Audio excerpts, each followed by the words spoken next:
Note to self, we all have the same 24 hours. You've probably heard me or read what I've written in relationship to that. It's all about priorities and habits. That's why we have difficulty. Yes, it is your 24 hours, but it's what you do with it. How are you going to address workplace productivity within that 24-hour period? What are some things you can do? So I'm going to talk about 5 different challenges that we need to overcome to get through this and address workplace productivity. So here we go. Yes, it is, in fact, your 24 hours, right? And we all have the same amount. So let's figure out some ways we can improve our workplace productivity, still staying under that 24 hours, and even more so, creating a great balance between all the things we want to do in our life, not just our work-life balance. There's too many other issues or challenges to make it as simple as that teeter-totter issue. But let's take a look at it a little bit deeper. So what are the 5 challenges of addressing workplace productivity issues? Let's look at number 1. Or actually, let's look at all of them. So these are the 5 challenges. Procrastination and lack of prioritization. I touched on prioritization already. Overcommitting, not setting great boundaries. Distractions, letting yourself getting interrupted by others. Inefficient meetings. My gosh, right? How many times have I heard we have too many meetings? It's not the number of meetings you have, it's what you do in those meetings. And challenge number 5, lack of clear goals and planning. And I think you're probably familiar with all of these, but let's look at them a little bit deeper and figure out how can we get through them. So challenge 1, procrastination, lack of prioritization. One tool you can use, simple tool, it's called the Eisenhower matrix. And you make a matrix, you make a box, make a plus sign, and it's either going to be urgent or important. Not urgent or urgent, important or not important. And then put different items where they fit in those boxes. And those items that are urgent and important, those are the ones you need to get to. The ones that are not urgent, not important, you can probably get rid of. And then the others you can delegate or you can put into other locations, set them aside, whatever the case might be. But if you've got this whole list of to-dos, right, how are you going to tackle that to-do list? And quite honestly, I think to-do lists are not the best technique. If it works for you, and it does work for some, keep doing it. Another simple method is what I call the postcard method. And one thing I like to do, and this is not related to prioritization, but I'll get to that. First thing is throughout the day, every time something good happens that you're grateful for, write it down. Maybe you had a great sandwich that you packed for yourself at lunch, or you had a great meeting, or your boss gave you a pat on the back, or you got a report done a day ahead of time, or you had a great phone call with a client, a great gratitude call. Write those things down so that when you leave for the day and go where you go after work, or eventually, hopefully, it's with your family, but whoever it's with, maybe it's with your dog or your goldfish, you have a list of things that you've accomplished. So they say, well, how was your day, honey? You can say, here's my list of things that were great. Because so often, and I was guilty of this, I still am guilty of this, we sometimes just dump on people. What kind of bad day? Let's focus on the other side of the card at night. Write down what are the 3, 4, 5, or 6 priorities that you want to get done the next day, and then put them in order, and you can keep that in your pocket. Now, I know I'm a baby boomer, so I could do that on my phone too. You certainly can do that, just like you can do the Eisenhower matrix on your phone. I'm more a pencil paper guy. I keep it simple as a baby boomer. But whatever it takes, show your gratitude to yourself, show your gratitude to others, get your things prioritized, try to eliminate that procrastination, and just take a little bit off at a time. And make your goals time sensitive goals. That really helps you get at them. If you have a goal of losing weight, well, yeah, so what? But if you have a goal of losing a certain amount of weight in a certain amount of time by doing certain things, that's going to get you a lot clearer in terms of your prioritization and where you want to go in the long term. So that's challenge number 1. Let's look at challenge number 2, overcommitment and poor boundary setting. We all like to set bigger boundaries than we think we can handle, and we oftentimes don't know how to say no or when to say no. So what are some things we can do to address this challenge? Well, first one is take an assessment of your workload. What is a realistic workload for you? And are you stretching your comfort zone?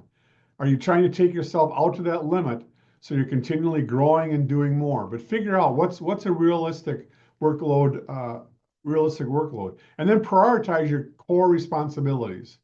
Your number one priority, maybe you're a parent, maybe you're a caregiver, maybe you take care of animals, maybe you visit people in nursing homes. Whatever it is, what are your core responsibilities? What are they at work? What's your number one responsibility? What are you always, what are you being evaluated on? So make sure you prioritize those core responsibilities, get those done first, get those in your calendar first. Make sure when you communicate, you're assertive as well. Now, there's a lot of different types of communication. There's passive, right, where you just kind of say yes all the time. And there's aggressive, which is too strong, where you push back, sometimes maybe even getting angry or showing emotions.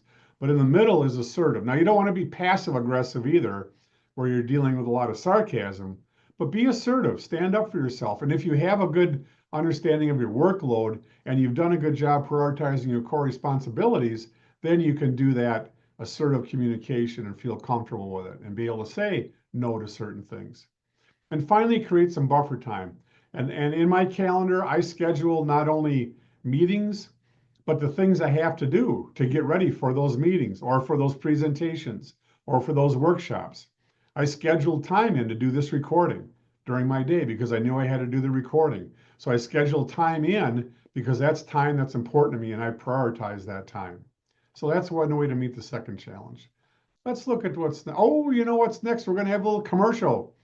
If you already haven't received my ebook, it's complimentary.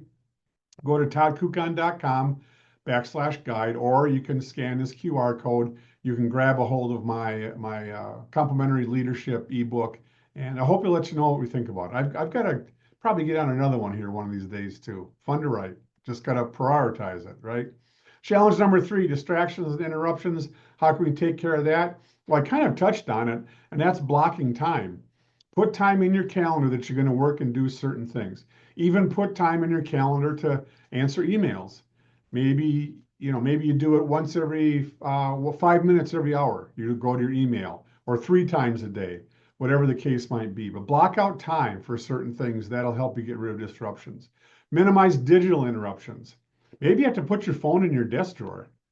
And imagine somebody coming to your office and you're actually focusing on them and having a conversation with them rather than glancing down at your phone, trying to see who sent that last text or email or message or whatever it might be. So make sure you minimize those digital interruptions. Create a physical workspace. Sometimes that physical workspace involves closing your door, right? And maybe put a note on it. Hey, sorry, I can't help you right now. I'm trying to wrap up a project. If it's an emergency, please knock and come in.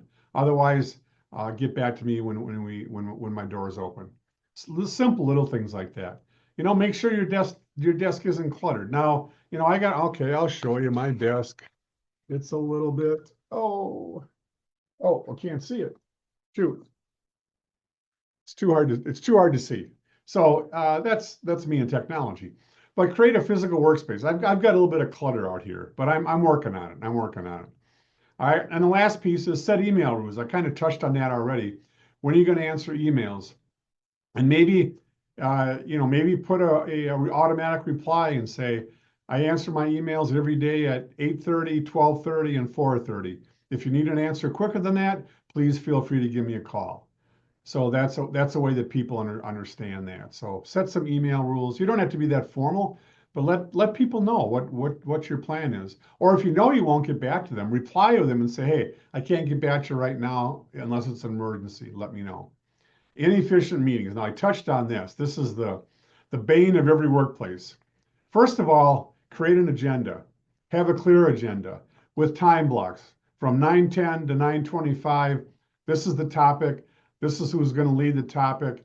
And these are some things maybe you need to make sure you have. But make sure you have a clear agenda and responsibility on who's going to handle it.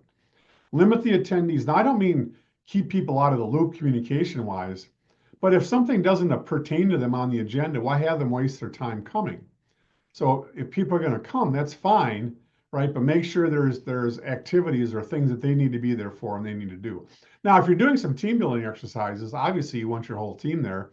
And maybe the first 15 minutes of your team meetings, and I would suggest they should be, are some sort of productive team building exercise. And I've got gobs of them if you want some examples.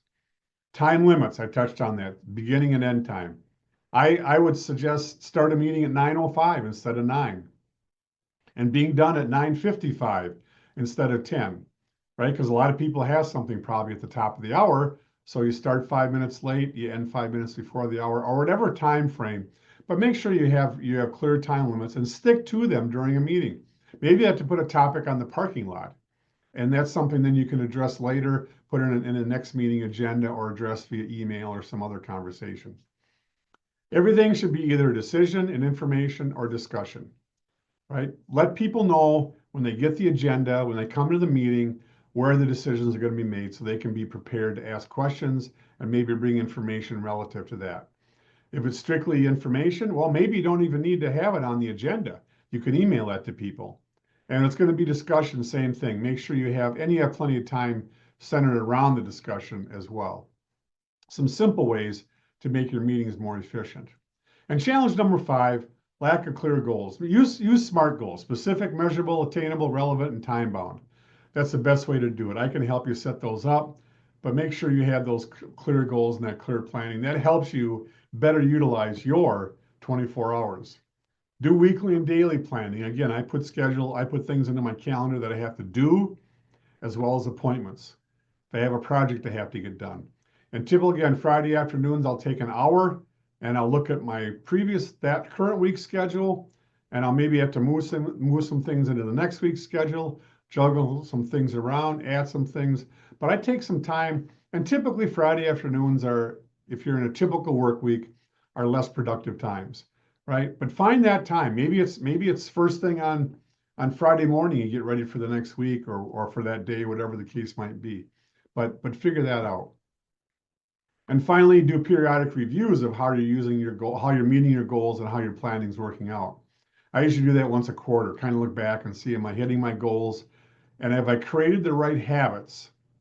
Have I created the right habits that help me meet my priorities, that help me achieve my goals, and help us work further together, further ahead as a team? So it's habits and priorities and goals. That's what's going to help you get to those good results. So as we look back, in conclusion, really just a couple quick things. First of all, you can have a great workplace if you focus on these strategies and others. You can have great productivity. You can reduce stress in the workplace. We know that's a huge problem for everybody. And we can have a culture where there's efficiency and accountability. And culture is critical. And actually, I've worked with a lot of organizations creating culture teams that help with all these issues we've talked about, and make sure that personal values, personal culture, and the workplace culture, make sure they meet together and that they mesh and people clearly understand both and clearly respect both. So I want to thank you for listening in. If you have any questions, here's some contact information for me. You know how to get a hold of me. But hopefully you'll tackle these challenges, and even more importantly, have a great day.